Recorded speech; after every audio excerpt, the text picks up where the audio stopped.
This is my 2013 Lexus GS350, and in this video I'm going to be sound deadening the interior. So the first thing I want to do is get a decibel reading of how loud the interior is so we can see how much of a difference sound deadening actually makes.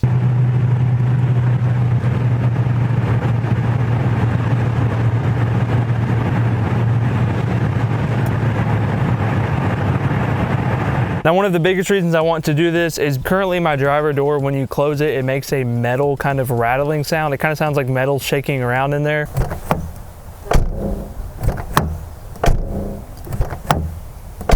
And it's been doing that ever since I bought the car. Now, this car was in 2 accidents kind of on this front side here, and it might have impacted the door, or it could just be because this is the driver door, so it's obviously the most used door and gets shut and opened constantly. But either way, I'm hoping in this video I will finally be able to fix that. I'm also hoping I can fix some of the rattles in my interior, and really the biggest reason I'm doing this is I want to improve the speaker quality. Now, I do have the Mark Levinson speakers, which already makes the sound system really good, but I'm hoping by doing this I can kind of add more mid bass and overall bass in general, because even though the sound system sounds good, it kind of lacks bass. So really the number one thing I'm hoping for is a sound improvement. Now, I'm not going to be adding sound deadening to the floors. I'm only going to be doing it to the doors and trunk, because instead of going all out, I kind of want to do it in increments so I can see what makes the biggest difference. Now, to do this, of course, you're going to need your sound deadening. Right now I just have butyl. I don't have any MOV or any foam or anything yet. You're also going to need some rollers. This is so you can make sure the butyl is adhered properly to the surface you're applying it to. And lastly, you're just going to need some butyl tape.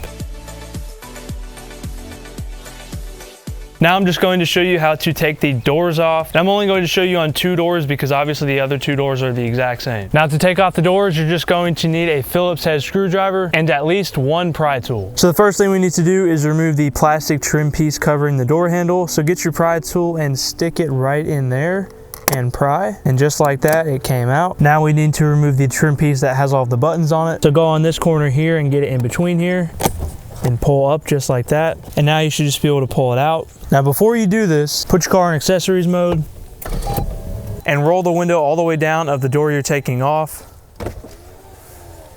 Now, with that done, we can go over here and unplug this. So it is just this one little wire right here. And now we have access to all 3 of the screws that we need to take out. So the first one is right in there. The second one is right there. And the third one is down in there. Now, the GS is supposed to actually have a piece of felt or fabric there. Mine doesn't. I actually did buy them. I still need to put them in here. But if you don't see the screw, take that piece of felt out and it will be right there. And now that I took all the 3 screws out, we're going to pry the door off. So get your pry tool again and feel on the bottom. You're going to feel where the door card connects to the metal frame of the door. As you can see, I have my pry tool stuck in there right now. What you're going to do is push it in there to get some leverage. That way you can stick your finger in between it. And this might sound like you're breaking something, but don't worry, you're not. Even though we took all 3 of the screws out, the door is still not going anywhere. That's because surrounding the whole entire door are these little clips that actually hold it in place. And all you have to do to remove them is pull really hard on the door and you'll hear them snap off. Now, as you can see, if I move the door, it is basically hanging on there by a thread. And there are the actual clips that I was talking about. They just kind of push in there and hold it in place. So to take the door off, you're going to pull on it again, and you're going to pull up from this side, and it should just slide out of that seam. Just like that, and make sure it slid out the whole way. And now the door card will be completely disconnected. Now I have this box here to rest it on because there's a lot of things you have to disconnect behind it to fully get it off. So here's what behind the door looks like. So we have wires to disconnect, and most importantly, these 2 cables right here, which is what makes the door actuator work and also the door handle. So the first thing I'm going to disconnect is those 2 cables. So there's a white one and a green one. Now remember where those go. Obviously you can tell the white one is on top and the green is on the bottom. So I hope you can tell, but it actually slots into this black plastic here. So pull it and then kind of pull it out, and do the same with the green one. And now, as you can see, it's this little ball which slots into the plastic right there. So pull on it to get that wire straight, and then it should come right out, and do the exact same thing with the green one. And now the only thing holding the door on is the wire. So as you can see, there's one here. Let's go ahead and unplug that. Then we have this one here, which actually snaps in. So I'm going to pull that off and then unplug it here. And then lastly, this one right here. I was wrong. There's actually one last wire, and it is for the courtesy light on the bottom of the door. And now the door card should be fully off and disconnected. So the first thing you need to do after taking the door off is you need to remove this little metal piece. It is held in by two 10mm bolts. Then next we need to take off the plastic cover that covers the two doors on the door. It is just stuck on with butyl surrounding the whole entire thing. I use gloves because it can stick to your fingers if you don't. Then just go ahead and take the speaker out. It is held in by four 10mm bolts. And because I got a little impatient, I wanted to see if I could figure out why my driver door rattled when I closed it. And sure enough, this little metal piece was not held on anymore. As you can see, there are those little brown things everywhere, and that is supposed to hold it to the door, but they were actually kind of broken off. So whenever I would close it, that had to be why it was rattling. Then next, there's this little foam piece that is held in by two 10mm bolts in the bottom. Then on the top, there's a little piece of adhesive. So go ahead and pull on it. It might feel like you're going to break something, but it's just stuck to that adhesive. Then so we can get some sound deadening behind this door module on the door, go ahead and take that off as well. It is just two 10mm bolts again. And then I didn't fully unplug it. I just kind of left it hanging there because you can easily get behind it without taking it all the way out. And like I had mentioned, I found out why my driver door was rattling. Those little brown pieces of butyl were supposed to be holding that metal frame onto the door. I looked all the way on the bottom of the door, and sure enough, I saw a bunch of broken pieces. So I don't know how that ever broke, but here I am just vacuuming that out because I don't want anything in my door to possibly rattle. Then next, this is a very important step. You need to clean the outer door skin. If you don't do this, there's a chance the butyl will not stick that well or will eventually fall off, which you obviously do not want to happen. So I just took some microfiber towels and some interior cleaner, and I wiped the whole entire thing down. Then I went at it a second time with another new microfiber cloth with just some 70%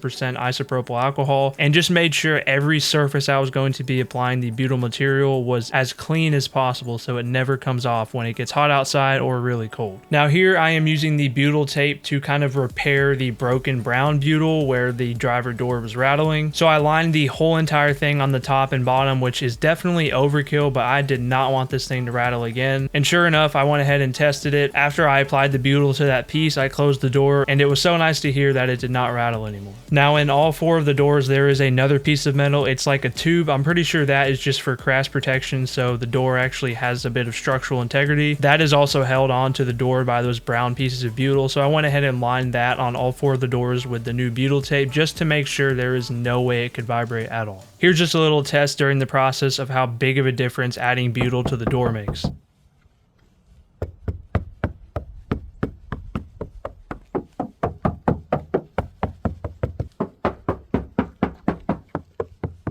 As you can hear, one panel sounds insanely solid and the other just sounds like a tin can. Now I was done with the front door, and this is what the inside of it looked like. I got probably 90% coverage. Now this is 120mm butyl, as I mentioned in the beginning of the video. You probably definitely do not need to cover as much of the door as I did with this, because obviously you're adding weight, and really just covering 50% of the door would probably give you the same amount of effects. But I just wanted to go all out and make sure it was as solid and premium sounding as it could possibly get. And now take a listen to how much better the driver door sounds compared to the rear door.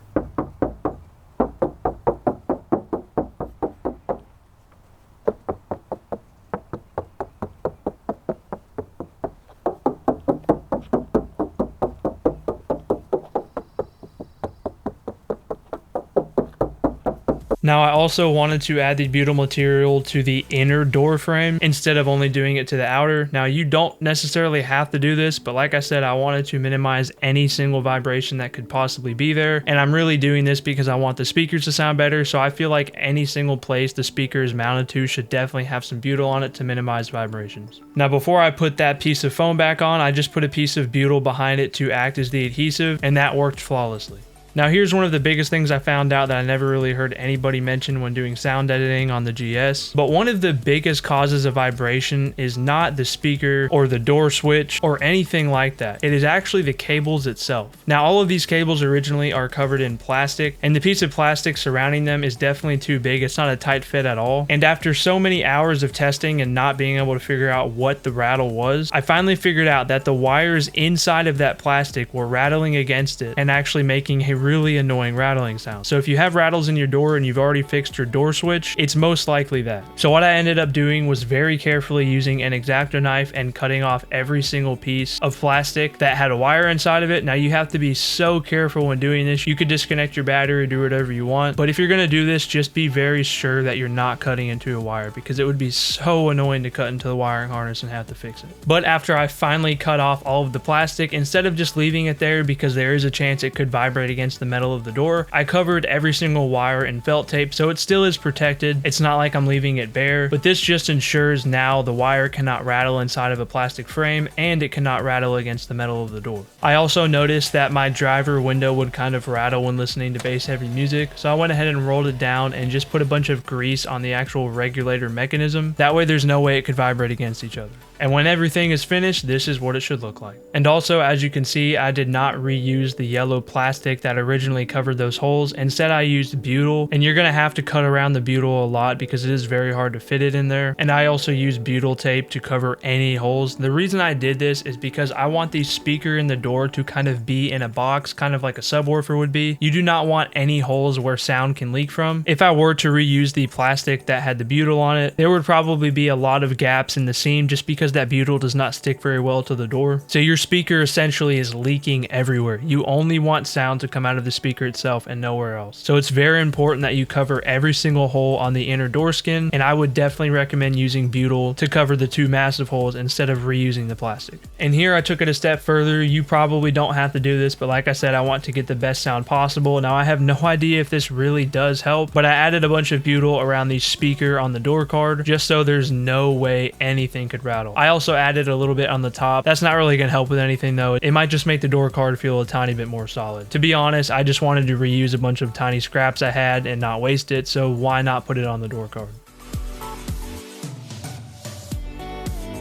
So now it's time to do the rear doors, so I'm just going to briefly show you how to take them off. So it's very similar to the front. The first thing we need to do is take off the cover on the door handle. Then we need to take off the window switch panel. And then once again, if you have a piece of fabric in there, go ahead and take it out and take the screw out. And now there are 3 screws you need to take out. One here, and one here, just like on the front door. And then now grab somewhere on the bottom again and start to pry off the door. Then with the door really loose, start from this side and pull up. Now the door is fully off, and follow the same steps as before. And behind the door is exactly the same. There's just a few wires to disconnect, and then the green and white cable, disconnect those and the door will come right off. And now for the rear door, it is very similar to the front. Just go ahead and take off that piece of metal again with the 2 10mm bolts. And then obviously, because there is no dashboard in the rear where your tweeters are, you actually have tweeters in the door. So go ahead and take out that 10mm bolt there, move it upwards, and this gives you access to take out the plastic that covers the holes. Then go ahead and take the speaker out, and then we're ready to go ahead and clean the door. Now I'm not going to explain too much with the rear door, but it's basically identical to the front, except it's shaped a lot differently. And honestly, I would say the rear door is harder to do than the front, because there is a lot that you have to access that is just covered by metal. So you have to stick your hand all the way in there and use the rollers, and it's honestly really difficult. But once again, I probably got around 90% coverage, which you definitely don't have to do. But since I have a lot of butyl, you might as well, and it just makes the doors feel a lot more solid. And then once again, just like on the front doors, I covered the 2 big holes there with butyl instead of reusing the plastic. Once again, this is just because I want the speaker to sound a lot better, which you'll hear me talk about later, and it definitely did help. And now for the rear door card, I did the exact same thing as the front. I put butyl around the speaker, and I put it in other little places that had a bunch of flat area I could actually add it on, and maybe this helped or maybe it didn't. And now to do part of the trunk, I did not end up doing where the spare tire was or the floor of the trunk. I just kind of did the top where the subwoofer is located. So the first thing I did was remove this panel here. All you have to do is take out all of these little clips that hold it in. I didn't end up adding butyl here, but the butyl did kind of overlap, and I wouldn't have been able to do it properly if I didn't take it out. So I would definitely recommend taking this piece out. And I didn't really get much footage of me doing this, so I just decided not to include it in the video because it is so hard to film when you're just laying on your back. And this was definitely the worst experience I had when adding sound editing. It is so so uncomfortable to be in here. I was in here for probably like an hour and a half, which is a lot of time for how much I'd added, but I wanted to make sure it was perfectly adhered to the surface because of how many bends and clips stick out. Now, I'm pretty sure you're supposed to actually have a piece of fabric that covers that. I didn't for whatever reason, so you probably will. So go ahead and take that out. That way you can actually add sound deadening to this. Now, the reason you do this is because there are a little bit of holes where sound from the sub can leak from. So really what we're doing is just covering those up, and of course making the metal surface that the sub is mounted to not rattle at all by adding the sound deadening. So theoretically it will give us more bass. Then here I wanted to do the trunk lid as well, just to maybe make it sound a little bit better when you close it and maybe help with the bass, which I didn't really expect it to at all. So just go ahead and take out all of these clips to take the fabric liner out. And then here's how much I ended up actually adding. As you can see, I did not get 100% coverage at all here, and I still probably added more than you necessarily need to, but I just used a lot of scrap pieces and just kind of covered every area I thought would actually make a difference. So now we are finally done installing the sound editing. It took me about 3 days and was definitely pretty difficult. Installing it itself was not the difficult part, but it was just very time consuming. Now obviously, as you saw, I did not add any foam. I only added a butyl layer. Eventually I do want to add MLV or mass loaded vinyl. I don't know if I'm going to do it to the doors. I definitely will to the floors though, because that's where most of the road noise comes from. And if I'm feeling like it, probably not, but I might eventually do the headliner as well, but that's a big maybe. Now, as I mentioned, one of the most important reasons I did this was to improve the sound quality of the Mark Levinson speakers. And do I think it improved it? Yes, it definitely did. I now notice a lot more mid bass, and the punches in music are a lot more like crisp and firm sounding. It's very hard to explain, obviously, since you can't hear what I hear, but overall, I'm not going to hype it up or anything. It's not the biggest difference ever. For the amount of time I spent on this, some might say it's not worth it. I definitely would, because if you ever want to upgrade the speakers in this car anyway, I think you should add sound deadening first. That's kind of just the first step in anything. Eventually, I might add a subwoofer in this car. I don't know. I'm completely fine with the speakers, the mid, the treble. I'm fine with all of that. It still does lack a little bit of bass though. Now, I wouldn't call myself an audiophile, but I do use the aux port in this car instead of Bluetooth. I think that's one of the biggest things you can do to improve the sound quality, whether or not you have Mark Levinson like me. If you still use Bluetooth, you are missing out heavily. Now, I don't use Spotify or YouTube Music. I actually use Tidal, which offers lossless streaming, which basically means the music is at the highest format it could possibly be, and there's like no compression. And now, let's see if it's actually quieter on the road.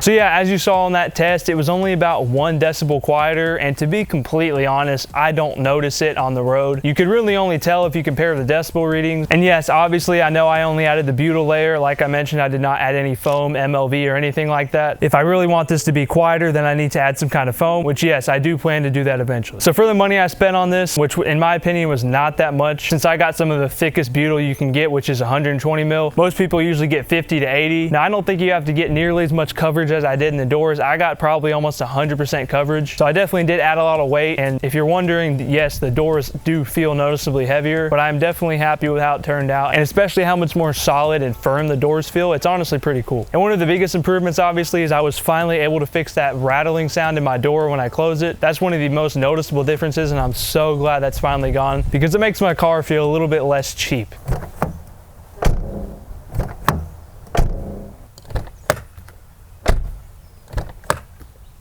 So yeah, definitely leave a comment if you have any questions about anything maybe I didn't cover in the video, and definitely make sure to subscribe so you don't miss any content on my GS. And very, very soon I will be adding another car to the channel. Definitely stay tuned for that. But yeah, if you stay until the end of the video, you're a real one, and I appreciate you watching.